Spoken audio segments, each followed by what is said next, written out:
আসসালামু আলাইকুম। আসসালাম। ভালো আছেন ভাই? জি ভাই, ভালো আছি। আপনার নাম কি ভাই? আমার নাম মোহাম্মদ শরীফুল হাদিস। আপনার এখানে স্থানীয় না? আমি এখানে আমার এই পাড়ায় এই দক্ষিণ বাকলে আমার বাড়ি। ও, আমার বাড়ি নওগাঁতে। নওগাঁতে এই মসজিদে আমি ভিডিও করতেছি আসছিলাম। যাক ভাই, মসজিদ আল্লাহ পাক তরফিন হয়েছে না মানুষে করেছে? এটা মূলত সকলের দানের টাকায় হচ্ছে, প্লাস এখানে মূল উদ্যোক্তা প্লাস হলো সকল কমিটি থেকে শুরু করে সকল কিছু দায়িত্বে আছে মোহাম্মদ রফিকুল ইসলাম এবং তার রফিকুল ইসলাম কল্যাণ ট্রাস্ট। তার মাধ্যমে এই মসজিদটি পরিচালনা হচ্ছে।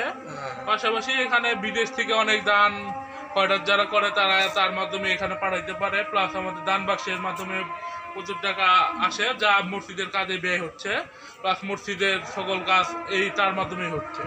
আর একটা দ্বিতীয় কথা হলো, মনে করেন আমি শুনলাম নাকি একটা অনেক ধনী লোক, সে মানে বল উনি একাই করেছেন নাকি? এই মোটামুটি তার সম্পূর্ণ সে করে না, কিন্তু ধরেন আপনি প্রায় 50 থেকে 70% সে খরচা করেছে, প্লাস ঠিক আছে। বাইরে থেকে এরকম। মানে মূল উদ্দেশ্য হলো তার ইচ্ছা, তার ইচ্ছার মাধ্যমে সেই সকল কিছুই করে। যাই করেছে সে নাকি বিয়ের সাথে কিছু করে না, এটা শুনছি। না না, তার বিয়ে করছে যদিও তার পুরো তথ্য আমি জানি না। সে আমার চেয়ে বয়সে বড়, প্লাস সে ঢাকার দিকে থাকে, এই এলাকায় মাঝে মধ্যে আসে। আমার জানার মধ্যে তার সে 2টা বিবাহ করেছে।